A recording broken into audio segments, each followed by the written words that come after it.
Good morning guys! Teacher A here and welcome to Gurong Pinoy sa Amerika. So for today, gagawin lang natin yung continuation ng operations on radicals. Wherein, sasagutan natin yung learning task number 2. So learning task number 2, B, ang sabi, perform the indicated operations, express your answer in its simplest radical form. So, magso-solve na tayo ngayon. Meron tayong 15 numbers, nandun lahat ng operations, addition hanggang division. So, since masyado siyang mahaba, hahatiin natin siya. So, yung addition and subtraction part 1, itong video na to. And then, i-upload ko later yung continuation, which is yung multiplication and division. Okay? So, simulan na natin. Number 1 hanggang number 8, we have addition and subtraction. So, only similar radicals can be combined. Ibig sabihin, hindi natin pwedeng i-add or i-subtract yung radicals na hindi similar. Kapag sinabing similar radicals, same sila ng index, kung anong root ang hinahanap. For example, square root, cube root, fourth root, etc. And then, dapat pareho rin sila ng index. Okay? Ay, ng index at ng radicand. Sorry. Index and radicand. Kapag magkaiba, we have to make them similar para ma-combine natin sila. Okay? So, let's start with number 1. Negative 8 square root of 7 minus square root of 7. Since pareho silang square root of 7, that means pwede natin siyang i-combine. So, paano? I-minus or i-add natin yung mga numbers sa labas. We have here negative 8.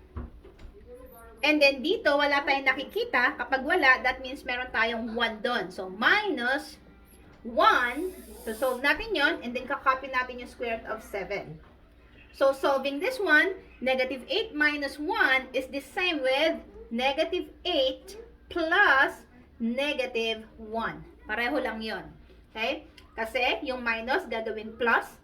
Yung positive 1 gagawin negative 1. Now, negative 8 plus negative 1. Parehong negative. So, add the numbers. 8 plus 1 is 9. Kopyahin ng negative sign. And then, idugtong natin yung square root of 7. So, therefore, ang answer natin sa number 1 ay negative 9 square root of 7. Okay? Ganun lang siya kasimple. Next, number 2.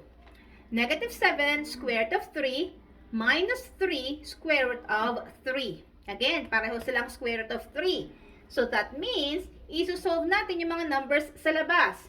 So, dito sa una, we have negative 7. And then, minus 3. Again, subtraction na naman to.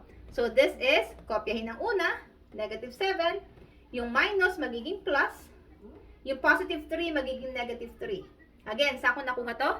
Rules ng pagsusubtract ng integers. You have to keep, change, change. Keep yung first, change yung operation, i-change yung second. Ganun lang. And then, idudusong natin yung common na square root of 3. Now, negative 7 plus negative 3, both negative, add. So, 7 plus 3 ay 10. Kopyahin ang negative sign. And then, kopyahin yung parehong square root of 3. So, therefore, ang sagot sa number 2 ay negative 10 square root of 3. Next, we have number 3. Negative 2 square root of 8 minus 2 square root of 8 minus 2 square root of 8. So, pare-pareho silang square root of 8. So, that means, pagsasama-samahin natin yung mga numbers sa labas. We have negative 2. Tapos dito, negative 2 ulit. Tapos dito, negative 2 ulit. And then, we have square root of 8. Yan.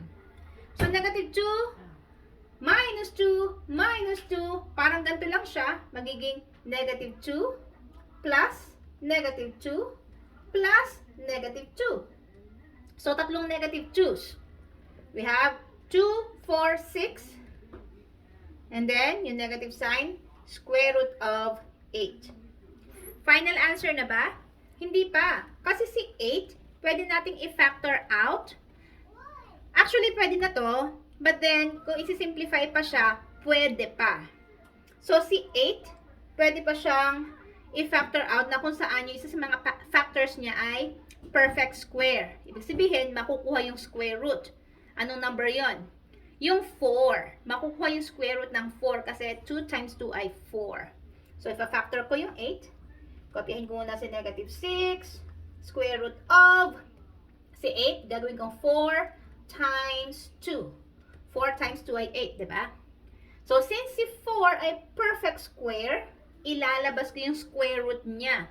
Ano bang square root ng 4? That's 2. Bakit?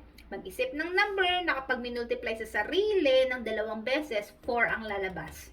So, that's 2. So, ilalabas ko siya. Negative 6. Yes, sec. Times yung nilabas ko na root na 2. And then square root of yung naiwan na 2. So, therefore, ang final answer natin, negative 6 times 2 ay negative 12. Then, kopyahin si square root of 2. So, therefore, number 3, ang sagot natin ay negative 12 square root of 2. Ito na rin sana, kaso hindi pa ito yung simplified form niya. Kasi, si 8 ay pwede pang i-factor out. Okay? Next, number 4.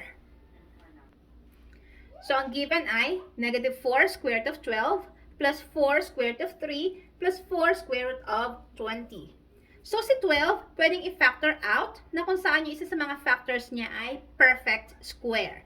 So, ano ba yung mga factors ni 12? So, again, hindi natin siya basta-basta ma-add kasi magkakaiba sila ng radicand. At isa pa, kailangan natin i-reduce yung radicand sa lowest term na kung saan pwede nating ilabas yung isa sa mga factors niya. Yung root ng isa sa mga factors. So, kopyahin ko sa negative 4. Si 12, if a-factor out ko na kung saan yung isa sa mga factors ay perfect square. Ano ba yun? 4 times 3. Bakit? Kasi si 4, perfect square siya. Kasi 2 times 2 ay 4. Ngayon, pwede ko bang gamitin si 6 times 2? Kasi 6 times 2 ay 12 din. Check natin. Meron bang number na kapag minultiply sa sarili, 6 ang lalabas? Wala. What about 2? Wala din. So, therefore, 4 and 3 talaga. And then, plus, si 3 ay prime number na. Hindi na siya ma-factor out. So, yun na yun. Kopyahin ko na lang. And then, yung pangatlo, 4. Si 20, pwede ba siyang i-factor out? Ano yung mga factors niya? Pwede ba yung 10 times 2? Yung 10 ba kapag minultiply ay, meron bang number na kapag minultiply sa sarili, 10 ang lalabas? Wala. So, therefore, hindi ito hinahanap natin. What about 5 times 4? Ayun, si 4. Merong number na kapag minultiply sa sarili, 4 ang lalabas. And that's 2. 2 times 2 ay 4. So, therefore, ito yung hinahanap natin. 4 times 5. Next step, ilabas natin yung mga roots ng mga perfect square. So, negative 4, yung mga roots na yun, ita-times natin sa number na nasa labas. Si 4, anong square root ni 4? That's 2. And then, maiiwan sa loob si square root of 3. Plus, ito naman, 4 square root of 3 na lang to. Plus, si 4 times, si 4 na naman to. Anong square root ng 4? That's 2. And then, maiiwan sa loob si square root of 5. And then, next step natin, i-multiply natin yung mga numbers sa labas. Negative 4 times 2 ay negative 8. Square root of 3 plus 4 square root of 3 plus, ito naman, 4 times 2 ay 8 square root of 5. Yan. Ngayon, pagsama-samahin ang similar radicals. Saan yon? Ito, tsaka ito. So, negative 8 plus 4, since magkaiba ng sign, ima-minus natin. So, 8 minus 4 ay 4. Mas malaki si 8, negative siya. Therefore, ang sagot ay negative 4. Okay? Then, kopyahin si square root of 3. And then, hindi natin pwedeng i-combine to sa kanya kasi 5 ang radicand nito. Therefore, kokopyahin lang natin siya. 8 square root of 5. So, ang final answer natin sa number 4 ay negative 4 square root of 3 plus 8 square root of 5. Okay? Simple lang, diba? Medyo mahaba, pero step by step, makukuha nyo rin yung sagot. Next, number 5. So, ang given natin ay negative 4 sixth root of 3 minus 3 sixth root of 192. Again, magkaiba na naman ang ating radicals. Hindi natin sila pwedeng i-combine. Kailangan nating i-reduce ito, yung radical natin, para ma-check kung pwede natin silang i-combine. Okay? Since 3 na ang radical dito, therefore, dito, i-check natin kung divisible ba ito by 3. So, 192 divided by 3, we have 64. Bakit? 192 divided by 3, 19 divided by 3 ay 6. That's 18. Subtract 19 minus 18 ay 1. Bring down 2. 12 divided by 3 ay 4. 4 times 3 ay 12. There. So, si 192 ay 64 times 3. Sulat natin. So, kopyahin ko muna yung first na radical. Negative 4 6 root of 3 minus 3 6 root of, si 192 ay 64 times 3. Yan. So, si 64 ba may 6th root? Check natin. So, habang chine-check ko yan, kopyahin ko muna yung first na radical. Negative 4 6 root of 3 minus 3. Check natin to. Ano ba yung number na kapag minultiply sa sarili ng 6 na beses, kasi yun yung ating index, ay 64 ang lalabas. Check natin yung 3. 3 times 3 ay 9. Times 3 ay 27. Times 3 ay 81. So, 4 na 3 pa lang, 81 na. 64 lang to. So, therefore, mas maliit sa 3. I-try natin yung 2. So, we have here 2 times 2 ay 4. Times 2 ay 8. Times 2 ay 16. Times 2 ay 32. Times 2 ay 64. Ayun, lumabas si 64. 6 ba yung 2? 1, 2, 3, 4, 5, 6. Okay, 6. So, therefore, ang 6th root ng 64 ay 2. Kasi kapag minultiply si 2 sa sarili niya ng 6 na beses, 64 ang lalabas. So, since ang 6th root ay 2, ilabas natin si 2. I-multiply natin siya sa number na nasa labas, which is 3. So, 2. And then, 6th root of, may iwan sa loob si 3. Yan. Next, bago natin ipag-combine, isolve muna natin to. So, negative 4, 6th root of 3. Negative 3 times negative 2 ay, positive 2 ay negative 6. And then 6th root of 3. Yan. Pwede na natin silang pag-combine. So, negative 4 minus 6. So, negative 4 minus 6 ay the same sa negative 4 plus negative 6. Bakit? Subtraction to. So, yung subtraction sign, magiging plus sign. Si positive 6, magiging negative 6. Again, iyan ang rule in subtracting integers. Since parehong negative, add the numbers. 4 plus 6 ay 10. And then, copy yung common sign, which is negative. And then, copyahin yung common na radical part, which is 6 root of 3. So, therefore, ang sagot sa number 5 ay negative 10, 6th root of 3. Okay? Next, number 6. Okay, so sa part pala na to, si number 6 na yung last number natin. Kasi si 7 pala, tsaka si 8 ay multiplication. So, isasama natin yun sa part 2 na ating video. Okay? So, this will be our last example for this video. So, ang given natin sa number 6, 8, 6th root of 3, plus 4, 4th root of 32, minus 5, 6th root of 192, minus 4, 6th root of 192. Oh my, ang dami. Pero again, isa-isahin natin sila. Before nating pagsamahin yung mga similar radicals, kailangan muna natin silang i-reduce yung mga radicands natin. Like si 32, si 192, si 192. Si 3, hindi na. Kasi prime number na siya, hindi na siya masisimplify. So, habang ginagawa natin to, nire-reduce natin to, kokopyahin lang natin yung first na radical. So, 8, 6 root of 3 plus 4, 4th root of si 32. Ano ba yung mga factors ni 32?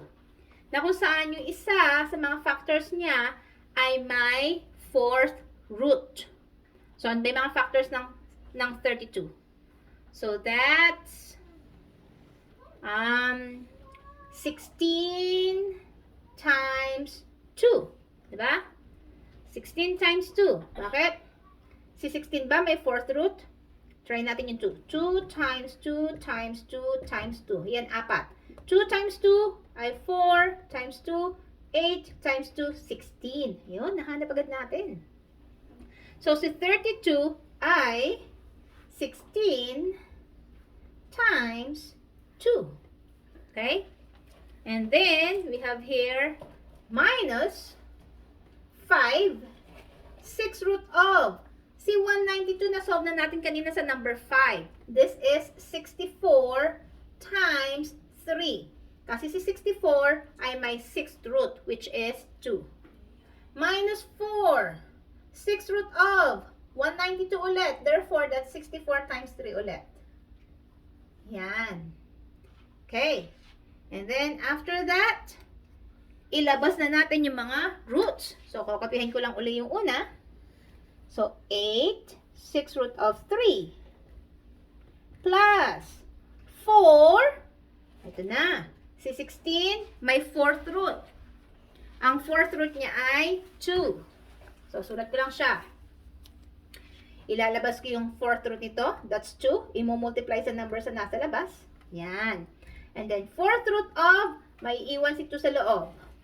And then, minus 5. Kanina, na-solve na natin yung 64, yung 6th root is 64. And that's 2. Ilalabas din natin siya. Imo-multiply kay 5. Maiiwan si 3 sa loob. Yan. And then, minus 4. Again, 6th root ng 64 is 2. Imo-multiply kay negative 4. Maiiwan si 3 sa labas. Ay, sa loob. Ano ba yan? Yan. And then, after natin ilabas yung mga root, i-multiply muna natin yung mga numbers. Yung mga nilabas nating roots, at saka yung original na number sa labas. So, kapayin ko si 8. 6 root of 3 plus 4 times 2 ay 8. 4th root of 2. And then, minus 5 times 2 ay 10. 6 root of 3. Then, minus 4 times 2 ay 8. 6 root of 3. Yan. So, ano yung pwede nating pagsamasamahin? Lahat ng 6 root of 3, ito, tsaka ito, pwede natin silang pagsama-samahin. Kasi similar radicals sila. Okay? So, si 8 positive, tapos merong minus 8 dito. So, 8 minus 8, that's 0. So, i-cancel out na lang natin to. Yan, para mabilis. So, anong natira? Ito, itong dalawin natira. Pwedeng pagsamahin? Hindi. Kasi ito ay 4th root of 2. Ito naman ay 6th root of 3. So, therefore, ito na yung sagot natin. I-rewrite lang natin. 8, 4th root of 2, minus 10, 6th root of 3. Yan. Yan ang ating final answer sa number 6. Again, ito na yung ating last example sa addition and subtraction, multiplication and division. Susunod na sa next video natin, part 2. So that's it. Kung natuto kayo sa ating lesson, kindly give me a like para share to ni YouTube sa iba. And also, if you are not yet a member of my community, I am inviting you to please subscribe po kayo kay Teacher A, Gurong Pinay sa Amerika, at pakilike na rin ang aking FB page, same name, Gurong Pinay sa Amerika by Teacher A. And I assure you, hindi kayo magtisisi sa pag-member sa ating community. Okay? So that's it. See you on my next video. Paalam!